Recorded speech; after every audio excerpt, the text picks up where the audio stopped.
Hello, I'm in a 2012 Toyota Yaris, and today I'm going to show you how to reset the maintenance required light that'll appear here. It should work on about models 2009 through maybe 2016 or so, but if your display looks similar to this will probably work for you.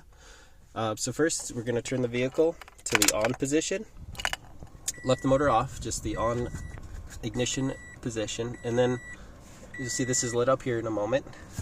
But then here we're going to want to make sure this is on trip A. It's not currently, so you can toggle with the odometer trip button.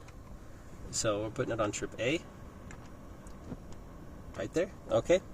So we're set now. And then now we're going to turn the vehicle off. And then at the same time, we're going to turn this key on. We're going to hold this odometer trip button down. So both at the same time, not turn the vehicle all the way on, just to the on position. Again, you want to do it at the same time. So see it's flashing there. If it's flashing, you did it properly. And here in a moment it'll stop. So now we're all set. And just to show you, I was holding this and at the same time as turning that on. So I can release it and it should have reset it. And I'll turn it off and back on just to confirm for you. So we're off. Turn it back on. And yeah, before this was a solid light, but we're all set.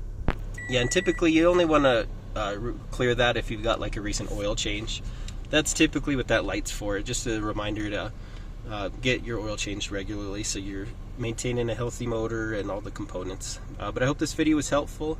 I'd appreciate a like and subscribe if you're able. But otherwise, hope you have a wonderful day.